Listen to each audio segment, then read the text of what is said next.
Hello there and welcome once again to The Verdict. Mick Cornett with Kent Myers. Glad you're with us. We're here every week meeting interesting people and dealing with topical issues, and today we're taking on a very large issue. Yes, I want you to be very respectful today. We got my boss coming on today. No promises.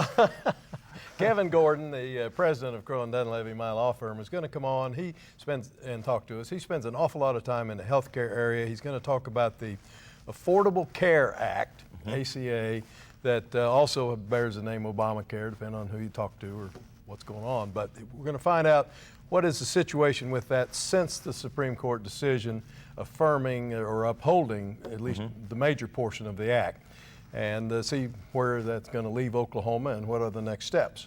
So if you have questions about the Health Care Act, and who doesn't, we hope after today's show you'll have fewer. It's upcoming today on The Verdict. We'll be right back.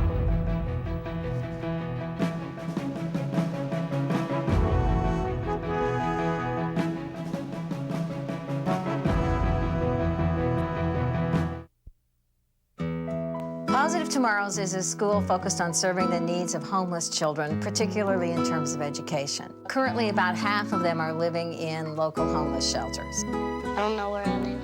It's really important that they see us as a place where they can be a child and not have to worry about adult responsibilities. My dad says he didn't go to school when he was a kid. I think he's just playing. As I watch that child grow and change, I watch them be able to take on responsibility. I would love to teach people. About 5 years ago, Positive Tomorrows lost a significant part of federal grant funding. Thankfully, Chesapeake stepped forward with some significant funding. These kids get lost in the crowd because they weren't given an opportunity to figure out who they were. I'm gonna be a ballerina. I know that we are making a difference in who they can become. If you need big accounting firm expertise but aren't happy with the value or level of partner engagement from your current national firm, contact Hogan Taylor. Hogan Taylor provides national-level public accounting expertise with high-touch, local partner service in all areas of tax, audit, business valuation, and litigation support. Contact us at hogantaylor.com/The Verdict. Hogan Taylor, big enough to know, small enough to care.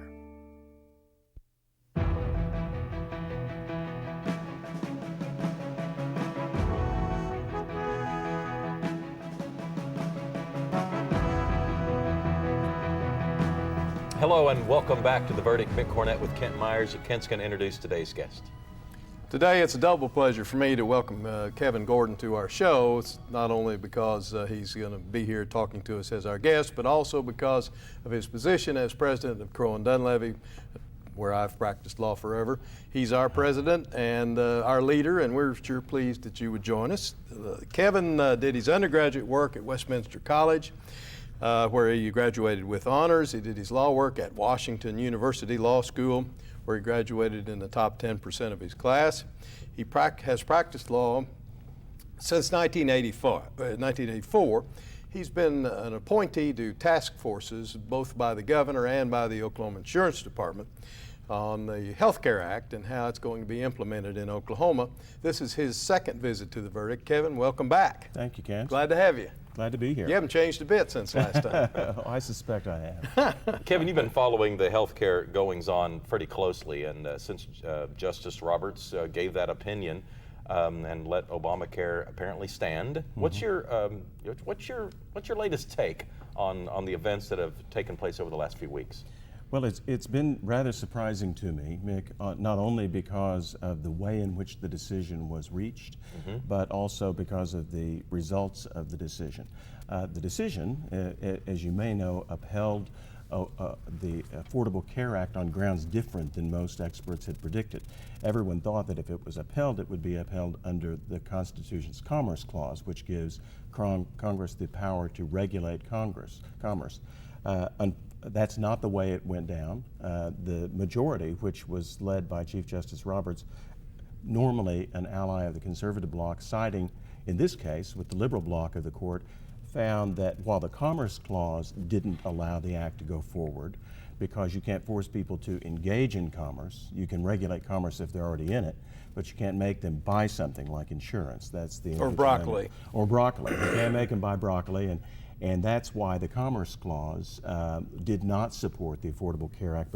But the thing that was interesting, and I think has some important implications, is the court did find that the act was constitutional under a different power, the tax power that Congress has under the Constitution, saying that the penalty of the individual mandate, if you don't buy insurance, you pay a penalty, is in fact appropriately considered to be a tax, and Congress can do that. And actually the experts looking at this beforehand had all said if Congress had just called it a tax, there couldn't have been a constitutional challenge, because there's no doubt Congress would have the authority to tax. It took the Supreme Court in a bit of judicial sleight of hand to convert what Congress called a penalty into a tax under the Constitution so that it could be upheld. Yeah, the Affordable Care Act is that thick. I mean, it's a huge thing.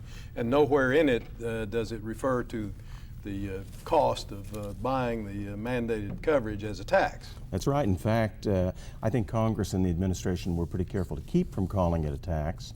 The Republicans have since said that they were essentially sold a bill of goods because it wouldn't have passed if it had been called a tax in Congress. Does that mean it would be overturned for that very reason at the next juncture? Certainly Congress has already taken up the challenge of trying to overturn the Affordable Care Act. The House of Representatives voted the 7th of July, shortly after the decision was made on the 28th of June, to repeal the Affordable Care Act. Now, the Senate didn't go along with that. It was a no-starter in the Senate. And I have to say the House of Representatives had tried before, many times, to repeal the Affordable Care Act. So I don't think that the fact that the Supreme Court found it to be a tax under the Constitution is going to give rise to any more momentum. It's really a political issue at this point. Well, do the states have any control over because before, states had laws and regulations about health care. Does this put all of the impetus? Does this put all the impetus back on the federal government, or do states still have some discretion?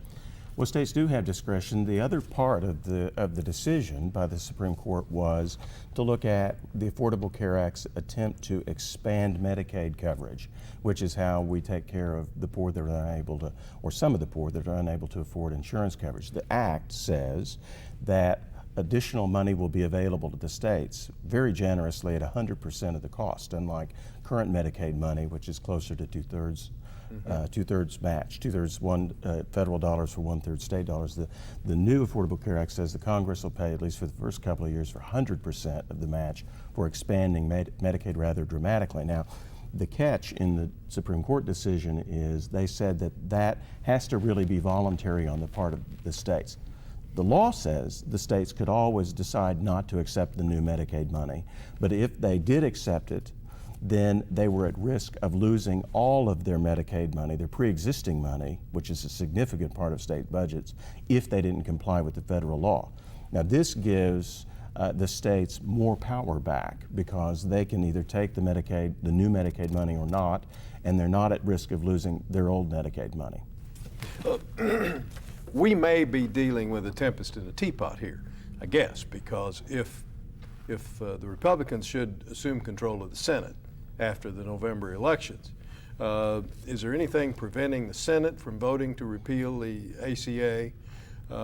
And then we're back, I guess, under the system we had before the decision. Well, you'd have to have a change in the White House because, of course, the president would have to sign the repeal bill. The Senate would have to gain, the Republicans would have to gain control in the Senate. Arguably, they'd have to gain a bulletproof majority so that they could avoid a filibuster and invoke what's called cloture. They'd have to 60 votes at least to be able to get a repeal passed. And so a lot of this does depend on the outcome of the election, though, and certainly the way, even if the act is not repealed, the way it's rolled out, because the devil is in the detail. You're right, Ken, even though the act is 2,500 pages long, there are many tens of thousands of pages of regulations that have been written and are being written and will be written to actually implement the act. And Congress would have considerable input into the way that those regulations come down. And I would expect that if the Republicans regain control of the House and the presidency, there are going to be a lot of amendments. The Senate. So I don't sense my life today is any different because of the Affordable Care Act. Well, am I right, or has my life been affected and I just didn't know it? Well, it depends on what's involved in your life. There's some parts of the Affordable Care Act that have already gone into effect, and not by accident. Those are things that are designed to appeal to the average voter. Like, if you've got kids that are under 26 years old, formerly they couldn't stay on the parents' health insurance after they were out of college. Now they can, and that's already something that's gone into effect. Until they're 26. Until they're 26, that's right. Or until they get married. That's exactly right. I have one of those myself. I have one as well. I'm very familiar with it. Mine just turned 27, so I missed it by that much.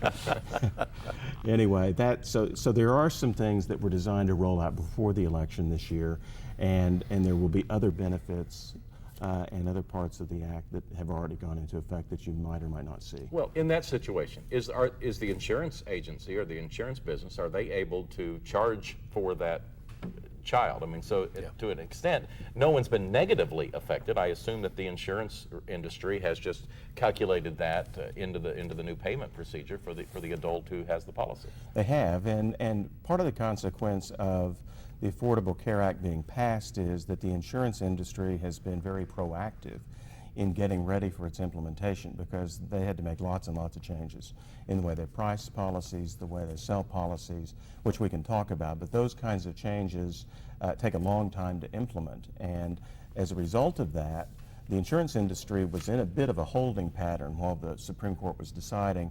And it's interesting to me that after the decision, there was a sigh of relief at a lot of large insurance companies, because at least they knew for the time being what the rules of the road were going to be, and they were going to be able to actually put in place a business plan that would allow them to survive. Kevin Gordon talking to us today about the Health Care Act and Chief Justice Roberts' decision and the opinion issued by the Supreme Court that has led us to where we are now, and we're going to talk more about where this is headed when we return on The Verdict.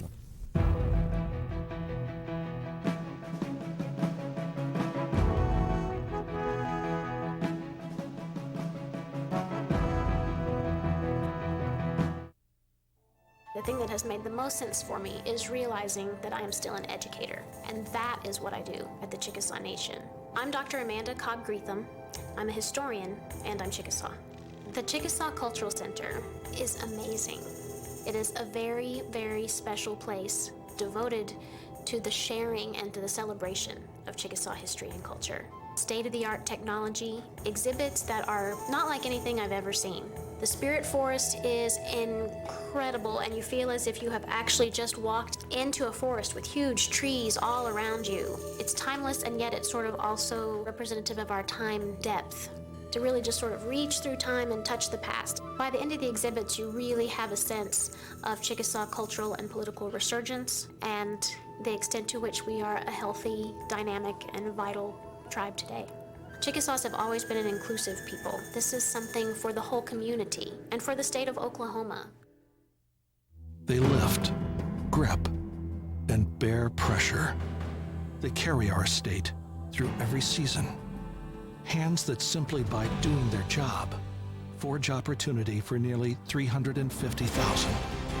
These are the hands of Oklahoma's oil and natural gas industry, working sun up to sundown for our economy, our future, for every person who lives where these flags wave. When you have something important to communicate, it becomes clear that there's a lot of competition for your audience's attention. So how can your message stand out and actually resonate with your audience? Legal Graphics has the answers. The team at Legal Graphics will work with you to plan, design, and even test your presentation to ensure your message will be heard and remembered. Call Legal Graphics today to schedule an appointment. The readiness is all.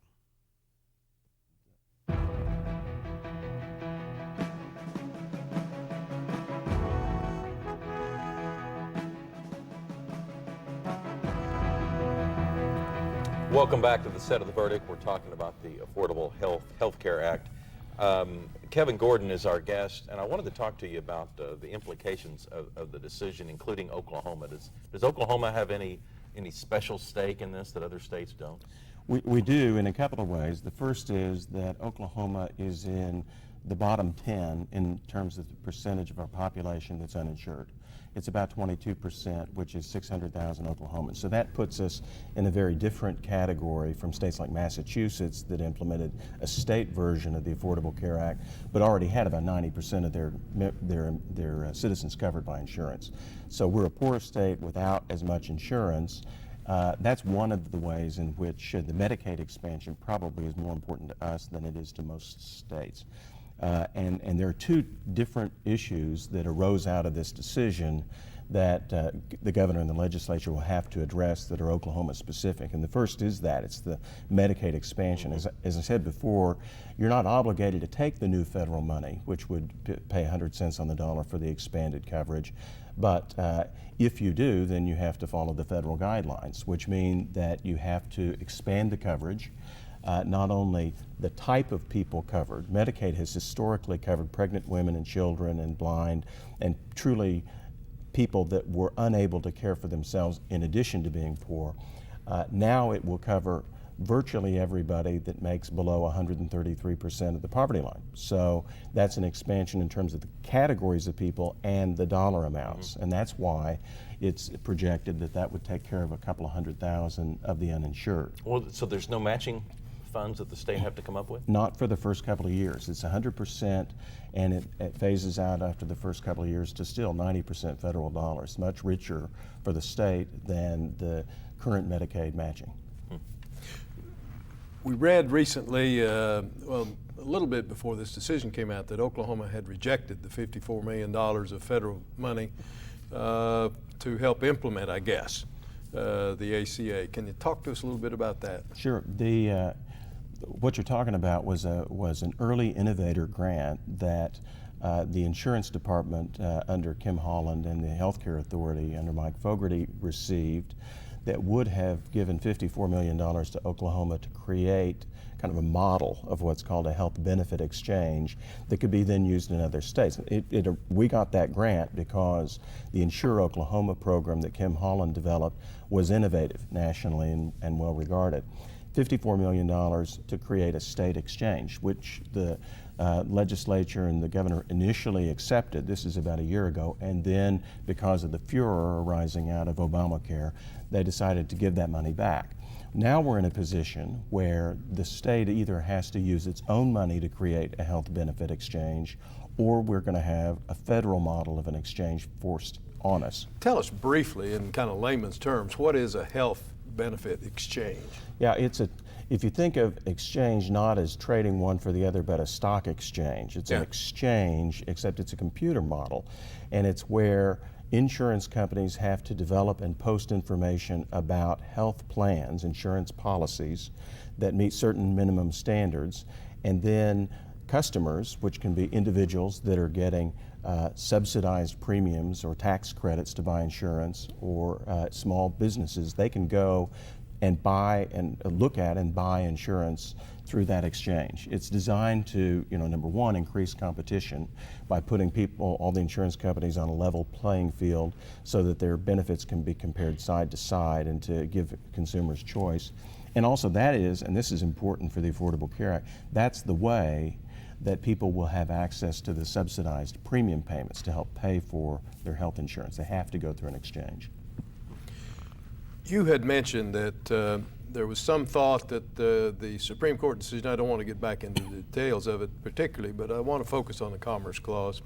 What kind of impact, if any, will the court's decision have on future construction of the Commerce Clause in the Constitution? The Commerce Clause is one of those fundamental parts of the way in which our federal government operates. It's one of the constitutional grants to Congress that says you can regulate commerce at the federal level because interstate commerce is a matter that really has to be regulated, not state by state, but by a larger body, and that's the federal government. The history of the Commerce Clause is interesting because there were a lot of laws passed during the New Deal and FDR's administration that attempted to deal with the effects of the Great Depression, the WPA and all of those acronyms that I don't want to get into. And the Supreme Court regularly struck those down. And in history, we learned about the switch-in time that saved 9. one of the justices of the Supreme Court who was being drafted to run for president recognized that if the Supreme Court continued to strike down all of these laws, that something bad was going to happen, and the something bad is that FDR proposed what was called the court packing plan.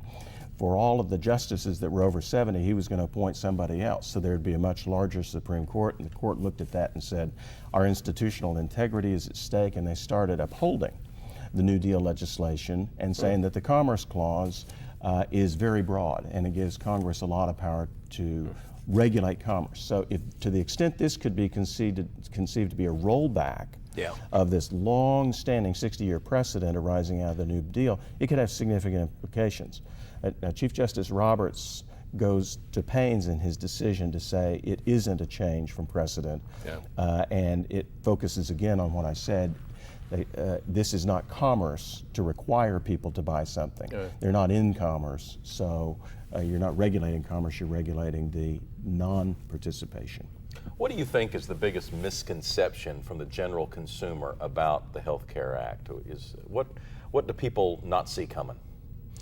I think that since the focus has been so much on the individual mandate, because that was the constitutional challenge, people are laser focused on that instead of looking at the broad array of regulations that will flow from the Affordable Care Act, a lot of which they'll like. And back to the question about change in the administration, even if the Republicans regain control of Congress, the Senate, and the presidency, we're going to be left with an unworkable healthcare system where you have 32 million people uninsured, the prices rising dramatically, and hospitals going out of business, insurance companies not being able to survive. So something is going to have to take its place, and it does have to be sweeping in nature because the healthcare industry and market is so incredibly complicated. The things that this act changes and have already started to happen is real reform of the insurance industry, and I think that's one of the things people don't know. They all hate the idea, most people hate the idea that when they get sick, their insurance might deny a claim on the grounds that it's a pre-existing condition. That won't happen anymore. They are worried that if they have catastrophic illnesses like cancer or transplant needs that are in excess of the lifetime benefits available under their insurance, that they're going to be bankrupt. And healthcare needs are the biggest source of personal bankruptcy in the country. If you put more risk into the insurance industry, aren't you just raising the cost of insurance? It's a really good point, and it's why the individual mandate was so important. It's a balance. The insurance companies have to be able to survive, they have to be able to make money, so they've got to have the premiums to pay for the expanded coverage. And the way they do that is by pulling people into the system that aren't in the system now, particularly people that have chosen not to get insurance even though they're young and healthy. I was fascinated to read that 20% of the uninsured in America are in families that make $80,000 or more a year, and they've just chosen not to buy insurance because they're healthy and they don't think it's a good investment. About 30 seconds left.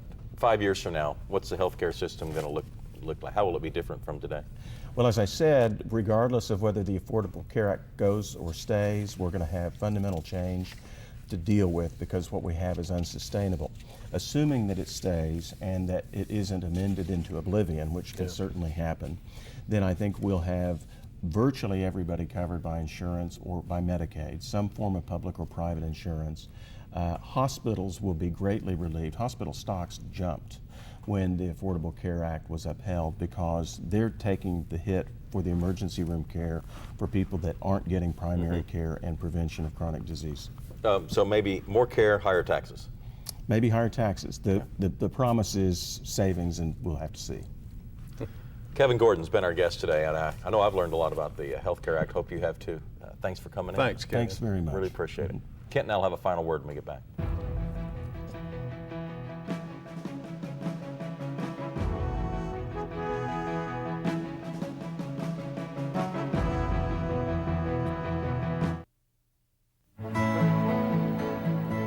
The good life comes naturally to Tulsa, where nature's beauty is matched with an eye for aesthetics. A legacy of neighborhoods graced with lawns and landscaping and handsome homes. A place that seems to have patented an ideal lifestyle.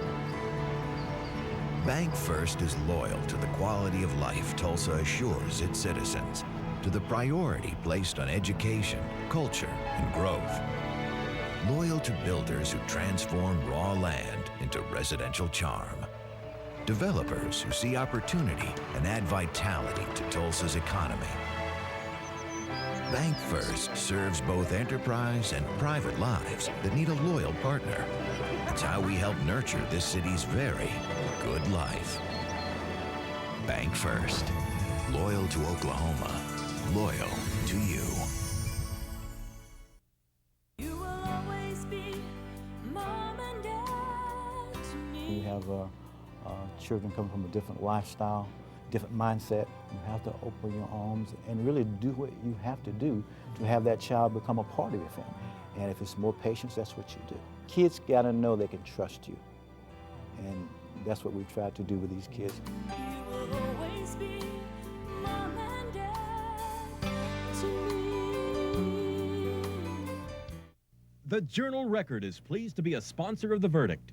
The Journal-Record, since 1903, the best source of Oklahoma business news and legal information. And for almost 30 years, Oklahoma political, government, and business leaders have turned to the McCarville Report for accurate, reliable, inside information. Visit the McCarville Report online.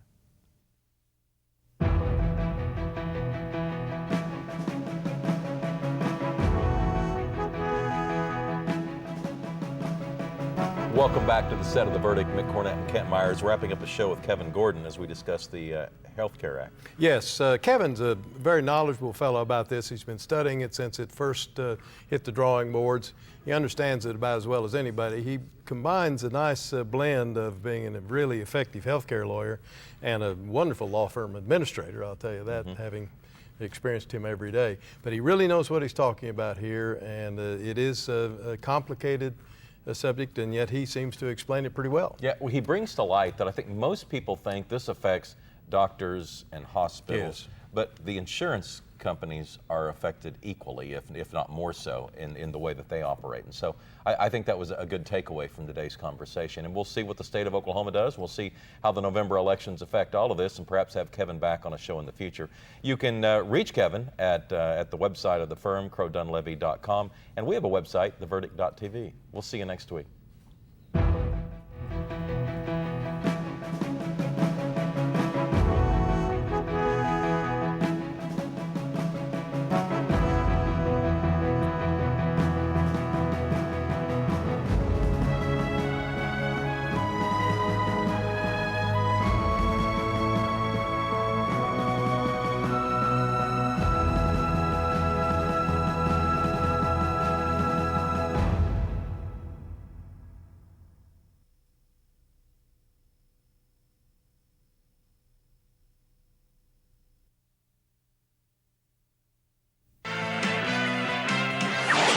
The preceding program was produced exclusively for the Cox Channel.